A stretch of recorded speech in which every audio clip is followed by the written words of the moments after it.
What is up, guys? Welcome back to another week of the Dive Jiu-Jitsu podcast. This week, I'm joined again with my buddy Austin. What's up, guys? And this week, we got a little bit of a topic that hits home to, I guess, a lot of people whenever they're going through their journey. I know in the couple of years that I've been doing it, at least, I know it's affected me quite a bit. So we're going to talk about this today, overcoming plateaus in your jiu-jitsu journey. So obviously, like I said, you know, at some point or another, you're going to hit a spot where it just feels like you're not improving, and it's frustrating, and it seems like you just go in there and you just keep getting beat by these people that you don't feel like should be beating you, because you feel like your level should be higher. So we're going to talk through some topics today and subtopics of maybe why that's happening and maybe what's happening in order to maybe overcome those and get past it. So yeah, I mean, I think everyone's had a plateau at some point in their life, and this isn't necessarily just jiu-jitsu, but it's just in life. There's been something where you're like, let's say, you know, you're working out at the gym and you get a max and you just can't seem to get over that max, or, you know, cardio, you can't seem to enhance your cardio, and then you hit that plateau, and then bam, just something will happen and you just skyrocket through it. And it's crazy.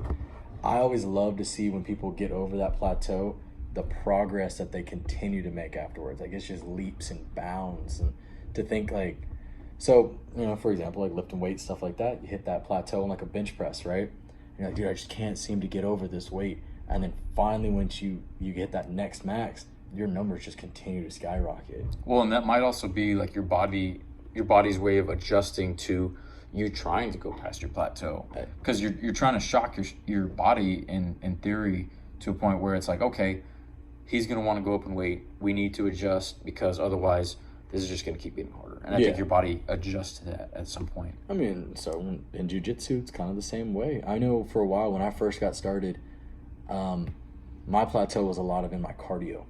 I didn't have the cardio to go more than 2 rolls. I do a roll and I was just gassed beyond belief, and then I do a second roll and I was like, man, how are people doing more than this? And so I was sitting out a lot, and that was my first plateau I ever had to overcome with jiu-jitsu, was finally being able to go past, you know, a second roll, get into a third, and do it. My goal for a while was just to get through the whole class without having to take a break. And you know, I think for me that was just, you know, consistency, going in more and more and more and more. And the more I went, the more I realized, like, okay, hey, I made it to the third roll. Hey, I made it to the fourth. And then I finally got to the point where I made it through the whole class, and I felt great. I felt like the king walking out of there. I mean, I got beat all 5-6 rolls, but I felt good because I did all 5-6 rolls. So when you speak about that, like the cardio aspect, I think that's probably one of the first hurdles that a lot of people face, because, you know, if this is something new that they're doing, their body's not used to it. They're not used to the micro movements. They're not used to the rolling and the movements, and it takes a toll on your body. It takes time for your body to get used to these movements. Yeah. And once your body gets used to it, all right, now how much can you push in class to make it to where you're still pushing the intensity of the class to gain something from it? I think a lot of when I was getting started, it was I was trying to save it. I was trying to save my gas tank so I could go a little bit further, which was in turn, I mean, hurting me at the end, right? In my mind, I'm trying to save the gas tank, and I'm not using those rolls for what they're meant to do, which is expand the gas tank, right? So I think once I finally realized that, like, hey, if I get okay with only making it to 2-3 rolls, but I burned my gas tank out completely, I'm eventually going to get to the point where I can go the whole time and not have to worry about the intensity level. And then that allows me to amp the intensity up even more, and then even more, and then even more. So what ended up helping you get through that plateau? Was it you, instead of sitting out the third, fourth, and fifth, taking that third one and saying, okay, my gas tank is a little empty right now, but I'm going to push it? And at that point, are you seeking out certain roles at that point? So for me, I think I had listened to it, maybe it was a podcast or something on Instagram, something along those lines. But somebody, or maybe even somebody said it to me, I'm not too sure, but somebody had talked about being comfortable, being uncomfortable, right? And I guess the way they put it, and I've heard that phrase for a while. I heard it in high school playing football, stuff like that, and it just never really set in. But I think maybe it was just the way it was delivered to me, and I wish, for the life of me, I can't remember what it was. But I think when somebody said it to me just in that way, I realized, like, you know what? Just limping into that third or fourth role is better than sitting it out. So I went ahead and I jumped in, and I was like, you know what? Let's just do it. I realize I'm tired and realize I'm gassed, but if I force myself to go in and do it, then I'm eventually You're expanding your past it. capacity. Exactly. And the body is able to do a lot more than the mind gives it credit for. So What is it, like 80-20 or something like that? it's something like, I've heard it in like an article somewhere, but Like yeah. like when you think you're done, you still have like 20% left on what your mind is actually thinking you have. And it's just because your mind is uncomfortable with the pain that the body is experiencing, what the body can experience so much more. Those percentages might be wrong. So if any of y'all listening out there have the exact percentages or the correct ones, we're not looking anything up right now. But if y'all want to drop us a little comment or some feedback, we'd appreciate that. Yeah, I mean, I'm being honest. I don't know any of the percentage on that, but whatever you were saying, I was going to agree with, because it sounded real good. But once you realize that and you put yourself in a situation, realize like, hey, my body, all right, I'm going to say it. My mind's telling me no, but my body still has a little bit more, right? I wasn't going to finish it. But My body is telling me yes. All right, anyways, once you realize that that's actually what's going on, you kind of just keep going, and you're like, you know what, there is a little bit more. You know what, I can do another one. You know what, why not another one? And then there you go. You've overcome that first plateau, which is the first plateau a lot of people come across, is that cardio. And then obviously you have your plateaus of like strength or your plateaus of a technique. The same technique working on you, that's another one that I had to overcome. Working on you, or you actually doing the techniques? The same technique every time. Somebody would hit me with it every time, and I could not figure out how to stop it. So I think probably, and this is just from my perspective, obviously, I think the first time somebody hits you with the technique, it's kind of like a shock in terms of you don't experience the actual moment until it's 100% locked in. And you're like, oh, okay, I'm in something, I'm tapping. Yeah. And maybe the second time, maybe you catch it at 95%, and you got a little glimpse of maybe like, oh, it's about to go, oh, it's on now. Yeah. And then the next time it gets hit, it's 90%. And then you start seeing these moves start to develop and come on way, like 2 or 3, 4 moves in advance. And you know, okay, this is coming. I got to make sure, I don't leave this arm here or whatever it is. So for me, the first one that comes to mind when I'm talking about techniques working on me, that bump sweep. I'm in someone's guard, and boom, next thing I know, I'm in the mount because they sat up and hit me with that bump sweep. And I, for the life of me, could not figure out how they were doing it, how to defend it, and why I wasn't seeing it coming. And there was one person in particular that it worked every single time. I think I know who you're talking about, and that person did it on me a lot too. It 5 or 6 times in a row, and I'm like, how? But he's getting good at it. So that's his thing. It's his niche, and I couldn't get it. But the time and position, I think, from you getting it done to you multiple times, gave you enough time against it to realize, like, hey, this is about to happen. I need to adjust something. Otherwise, you're going to keep getting swept with it. Yep. And so I finally, we actually rolled last week, 2 weeks ago, something like that. And he went to do it, and nope. And I was able to duck down, and I avoided it. And I was like, not this time. And then he went to do it again, and nope. And I finally got to the point where my role with him was better because I finally got over. Because you found the answer to that technique that he was able to use on me. And I felt a little bit more in control. Not in control because I still lost, but a little bit more comfortable being in that role because I knew one technique that he was getting me with every time ain't working now. Now he's got to try different things that he may not be as good at. Well, and then I'll take this one step a little bit further, and I'll say something like, if you know somebody's good at a certain technique, it might be beneficial to actually let them get to that position, and so that you can actually see how they end up setting it up.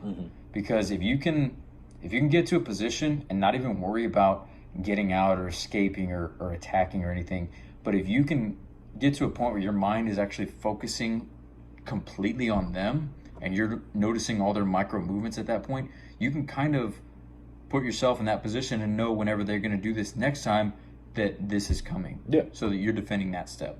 And to take that to the next level of overcoming the plateau, you come up to the counter to his sweep. Now he's got the counter to your counter. Now he's got to develop a counter to your counter. Yeah. Or whoever it is. And it keeps going deeper and deeper. I think that's one of the aspects of overcoming the plateau. Yeah, I mean, and that's how you keep progressing, right? That's like what we talked about, where like right at the beginning we were talking about lifting weights, or I was at least, but where you start to see your numbers skyrocket. If you can then overcome the plateau of being able to shut down a sweep or a transition, something like that, now you've overcome that plateau.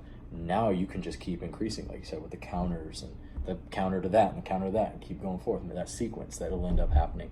And then by the time you've gone through this long sequence, you're able to think back to, man, I remember when that bump sweep was the sweep getting me every time. I couldn't stop it. That was step one, and that was getting you swept every time, right? And then now here we are. Now it's counter, counter, counter, counter, counter. Now the 8th or 9th, 10th step is something that, and that maybe there's another plateau at that point. Right. It could be, but just to think, like, being able to sit back and think like, man, I used to not even be able to get past the first thing. So I don't know. I really like, I'm a fan of this topic because it's something that everybody has and everybody does. And, you know, at the beginning I was like just really trying to think about like what plateaus have I overcome. And as we're having this conversation, they kind of come to you a little bit more, because you start thinking about, well, you know, you have your plateaus in cardio, and then you have your plateaus in transitions, you have your plateaus in submissions, you know, stuff like that. So, so let's take this, unless you have something else. I got the next. Hit me with subtopic. Let's keep it rolling. So we hit the cardio aspect. So once it gets to, and I'm just like starting from the beginning, from white belt going up to blue belt. At a certain point, do you hit a white belt plateau when you're transitioning into a blue belt period, or does it turn into something to where you kind of grow into that belt and then you get it? Or do you kind of hit that plateau, and does you getting the belt mentally, everything push you over that hump? You know what I'm saying? I 100% get what you're saying. So let's dive into that a little bit. So, you know what? Let me hear what you got to say first, because I think I started the last one. Okay, so for me personally, I didn't grow into the blue and get it later. I think I for sure hit that. I had 4 stripes on my white belt at the time, and it kind of seemed like I was just kind of rolling the same. And I think a lot of it is mental, but I think the mental aspect of getting the blue just paints you in a different light. And we'll be talking to a bunch of people we'll be bringing on here in the next couple weeks about, you know, how they've experienced this as well, and how their mind has changed regarding this. But I think getting that blue puts you in a different mindset, and it puts a target on your back. And now absolutely. you're in a position where you kind of have to get over that plateau. Now you got people gunning for you. Now you got people trying to see, oh, well, he just got his blue. I know I'm close. Let me see if I can take him. And so you get into that whole thing. And I know for me, for sure, it was waiting until I got that. And following my career down, I think it's always kind of been like that. So, I mean, I agree. For me, I didn't have 4 stripes on my white. I was at 2 at the most. But the moment I started acquiring stripes, I think a new switch was flipped every time. And it was like, as soon as they put that stripe on my belt, the next day I came in and I was like, whoa, hold on, where did this extra gear come from? And I think I was stuck at that 2 stripe, in my mind, I was stuck at that 2 stripe white belt mentality, and I couldn't get past it. And it was just, I would go into every roll, and I was rolling with blue belts and stuff like that, and we would do it every time. And we'd go into rolls, and in my mind, I'm like, I'm 2-stripe white belt. I'm supposed to be getting smashed, and I was okay with that, and because that was that mindset for me, right? And then when they surprised me with the blue belt, you know, I went into the next roll. I actually rolled with you as soon as I got my blue belt, and it was in that roll. I was like, "What is going on? Like, I just jumped like 4 or 5 gears. Like, what's happening here?" And you're having to step into bigger shoes. yeah, and I felt like I was competing at that blue belt level. When we had that roll, I mean, in my mind, I was like, "Whoa, I had this the whole time and just didn't know it." And it was just that color on the belt that changed the mindset for me. And I think that's really what did it for me, was somebody saw the potential, gave me that boost, and then I felt the need to work up to that potential that somebody else saw in me. And I actually had it in me. And so I think that was what got me over that plateau, was somebody gave me a huge push, and I just rolled with it. And I think we all kind of have these conceptions about what a brand new white belt should be, what a 1-stripe white belt should be, what a 2-stripe purple belt, what a 1-stripe brown. We all have these kind of conceptions, and I know if some are a little bit farther away from you, you might have a conception of how it should be until you actually get there and you realize what it actually is. And I know that sounds like a very vague statement, but I know when I was coming up through white, I had an idea of what a blue belt was, and I just knew that I just wasn't there, and you know, I trusted my professors and my training partners, and I just kept coming in every day, and eventually that changed a little bit, and now as I go through, my perception of what belts should be, I mean, we all compare it to the black belt level. Yeah. So we all have this idea of what in our mind a black belt should be. Yeah. And yeah, I mean, I think that's just, and we're always working to get there, right? I think it changes as your game progresses. Yeah, and for me, it's kind of like, the way I see it, like a video game, right? When you're, let's say, you ever played like the UFC games or something like that, where like you create a fighter, you have your attributes that you're good at, right? And the more experience and the more training sessions you do, the more points you have to spend on certain attributes. That's kind of and I know it's probably dumb, but that's just that's actually a good analogy. That's just kind of what I picture. So like after 6 months of training, you now have some attributes that are starting to grow, and then you hit level 2, which is a stripe, and so on and so forth, right? And that's just kind of how, I don't know, that's just the way I've always thought about it. And then your overall number, like your overall is slowly going up. up. So you were a 70 overall fighter, now you're like an 80. I don't know. Well, and then there's different ways. No, it's a good analogy, because there's different ways of getting to, if your goal is 100 as the overall record, or 99. Yeah, you can't do 100. Yeah. There's different ways of getting there, right? You can get really good in one aspect, and you might have a technique that's black belt level, and everything else is kind of just basic white belt level. Or you might have a more overall balanced game where everything is kind of a maybe purple belt level, and your overall game is maybe that of maybe a brown belt or something like that. So I don't know if that's making sense or not, but I think that is an aspect of going in and day out. One attribute being so leveled up will make you compete at or gives you like an overall. So like Madden, right? You have like 99 speed, but everything else is trash. Your overall is still going to be like mid-80s, because you can rely on one attribute. It's the same thing with jiu-jitsu. Your arm bar is at like a 99. So your overall is going to be at that blue belt level, purple belt level, whatever it may be, because you can rely on that attribute carrying you that high. I don't know.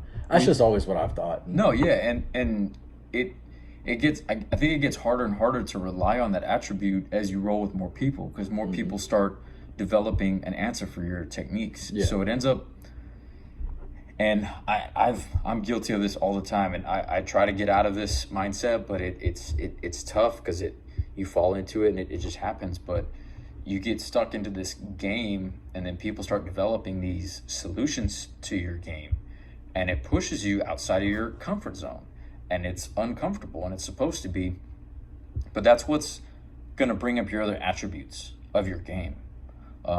If you're developing a part of your game that's really good, eventually you're going to have to address those weaker points. Yeah. Just if you want an overall good game, I mean, you can focus on one specific area if you want. You can be really good at it, but just realize that there's going to be people out there who have the answers for all of that stuff, and they're going to shut your game down every single time. That's a plateau you're going to have to overcome. Is if they're going to shut down that one aspect, what's the other ones? You have to. Well, and if you end up, sorry. No, you're right. Go, keep going. If you dive into that, and they have that step counter to the counter to the counter to the counter, now you have to come up with one step past it. So that was kind of what you're saying, right? Yeah, right. That's exactly right. That's you plateaus. You're having a bust. I think so. Give me a piece of advice for someone, because there's a couple plateaus that I could think of right now that I definitely need to overcome. If someone is coming to you asking you, "Hey, I have a plateau in, I don't know, whatever it may be," what's your best advice in general terms to overcome that plateau? Does that make sense? You get what I'm trying to say? Well, like, what kind of plateau are you talking? Are you talking like a cardio aspect plateau, or are you talking like let's go to cardio. Let's go someone that's their first plateau, cardio.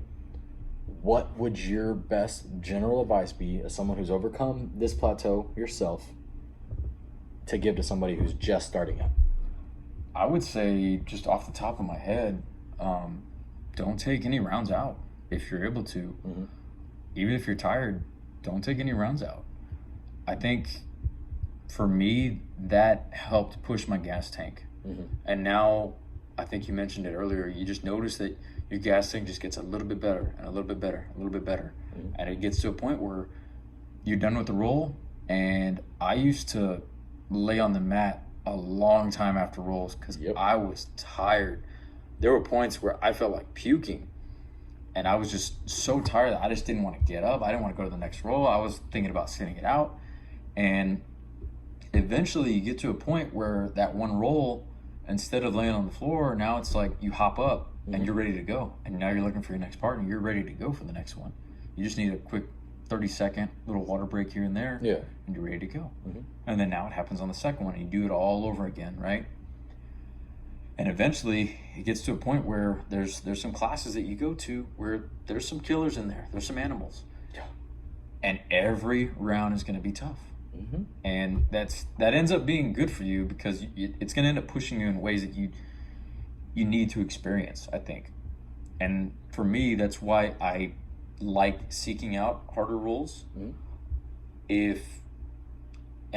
I'm sorry if I've ever done this to you, but I know if like two belts have approached me and one is a higher belt than me and one is a lower belt than me, I will typically roll with the higher belt because I know that his game's going to push your game. His game's going to push my game, Versus maybe somebody let's say something, me and you've done it before. You've done it with me, and I've taken absolutely zero offense to it. But blue belt, we go in, we're rolling together. We may stalemate each other. So, there was at one point, me and you came up, or I came up to you, and right next to me, a brown belt walked up. You were like, "Hey, I'm going to roll with him." And I was like, "Yeah, you're right. Have at it, brother. Because we're going to stalemate, and his game's going to push your game." So I completely understand that. I think that's probably the best aspect to advancing your game is, if you want to be a lion, you got to roll with lions, right?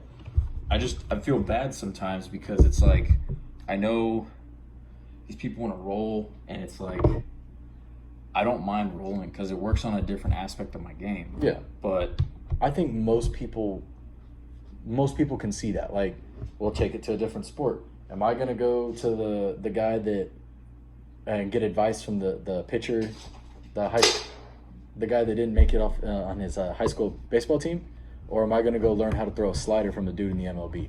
Like, I'm gonna take my lessons from people who have been there, who have done this, who have accomplished this. So, right. I think most people will see it that way.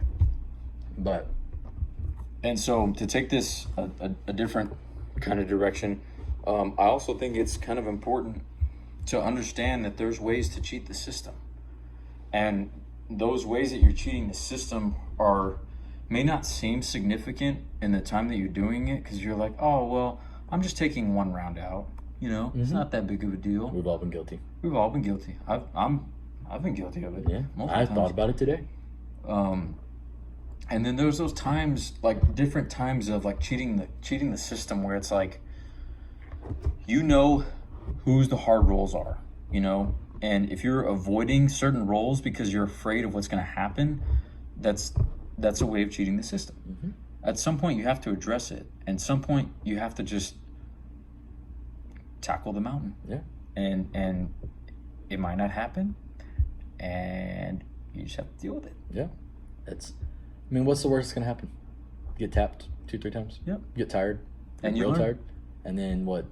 At class ends and you're walking off the mat and you're gonna go home and you're gonna take a shower, you're gonna eat food, you're gonna be perfectly fine. Your day is not gonna be ruined. But that's more of like a mental plateau that I think a lot of people, and like I said, I've been guilty of it. Yeah. But now, and I still am somewhat guilty of it, because there's certain people that they're just that they're gonna come for your neck. Yeah. But that's good, because it pushes your comfort zone. Mm-hmm. And so there's also an aspect of that as well, whenever you're maybe seeking these people out and you're kind of waiting certain points. And I feel like people have done this to me, and I've definitely done this to people too, but you kind of wait till they have a hard roll. Oh, yeah. And you look over and they're looking like they're breathing heavy and they're tired. Oh, yeah. And you've been waiting to roll with them, and you're like, oh, well, now's a good time to roll with them. What a coinkydink. It's both of us. What a coinkydink. You had one of the hardest rolls in the room, and I had a round that I was sitting out. Yeah. Now let's roll. And so... Oh, yeah. We've all done it. I'm gonna wait till you rolled with that big 300-pounder over there, and I just watched him smash you for 6 minutes. Oh, you want to roll? Like, no, you're tired? No, you got this one. It's the last one of the day. We got to get this in. Yeah, you're right. There is an aspect to that. And then still get smashed. It sucks every time. But it's not as hard of a smash. But ultimately, man, I would say my little bit of advice on the, overcoming any plateaus that I've ever done is just keep doing it, keep doing it, keep doing it. Keep seeing it. Keep having somebody do it to you. Keep bump sweep. it. Yeah. Bump sweep. Keep getting bump swept until one day you're like, I'm really sick of this bump sweep. And then boom, it may not be the right technique. It may not be the most effective way to shut it down. But if you shut it down one time in your mind, I can shut it down. And then you can explore your different routes to do it. And sometimes it doesn't have to be a complete shutdown. Maybe you shut down one aspect of the bump sweep that needs to be done to be completed. You shut down one aspect. All right, now figure out how to get 2 aspects, now 3 aspects. Now you've shut down the whole thing. Yeah, completely negate it. And now you can do it sequentially to where it just happens, instead of just focusing on one thing, focus on another, and it all happens at once. Exactly. And I think if you know how to defend it, then you probably know how to do it. So it helps in both aspects. It's the other side of the coin, for sure. I mean, it happened so many times to me, and it wasn't just one person in particular. It was working with everybody. That was my kryptonite there for the longest time. There was one person who's getting really good at it. Yeah. And we both know who that is. Yeah. But you know who you are, maybe. If not, then we figure it out. But come find us after this episode. So we'll tell you it's you. Just whatever technique it is, it keeps getting done on me, I just got mad, and I was like, I'm not letting this happen anymore. Boom, shut it down. And then now I know I can shut this down, and then where am I going to work from here? And I don't know. I think that's the best way for me to do it. Yeah. And I want to add something to that, because I think that's a very good point. I think that just time and position. There's a huge benefit to positional sparring, and I think not a lot of people positionally spar. But if you want to get good at escaping somebody on your back, you have to get more time in that position. So if you can get to a point and you get a good training partner, and maybe that can be a topic that we discuss here in the next couple of weeks, the benefits of a good training partner. You're gonna eventually figure out a way to stop something, because you've had so much time in the position that you know all the scenarios that could potentially happen. Yeah. And maybe not. Maybe something I think new gets thrown at you. And, I like that a lot. Positional sparring. but not a lot of people do it. No, and so there's techniques that I absolutely love. You know what? Like today, when we were working our move of the day, right? In my mind, I saw that lead to a transition that I freaking love. That Barambola, right? I love it. But I never get to do it in roll because we never end up in that position. And it's one that in the back of my mind, I am so confident on. I feel like that is like, It's gotten good. like that's my thing, but I never get to do it. So You were happy you found a spot. I was like, You're oh, here we go. found another spot. I told to you, I do was it. like, are you seeing what I'm seeing? And you said yes. Well, you weren't seeing what I was seeing. But I was seeing something else. yeah, but I got into it and you're like, that's what you were seeing. And I was like, yeah, it works. I had that thought too. It's just from the reverse half guard leg drag situation. Yeah. I wasn't sure if that's where my leg needed to be, if you had my leg trapped or not. And so Yeah. eventually we did it a couple times and I was like, okay, that's what he's talking about. Yeah. So, But I mean, like, I think there should be, we should do some more training.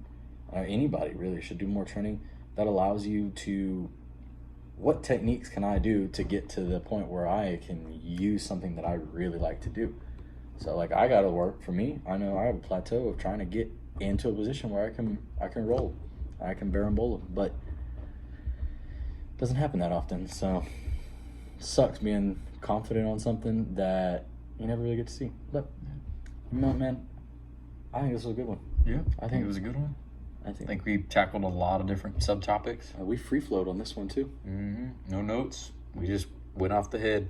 Yeah, that was fun. That was a good one. So, all right, guys. Well, that's our episode this week. I hope y'all enjoyed that. Again, if y'all have any feedback, we always love to hear from y'all. And we will see y'all next week. Later, guys.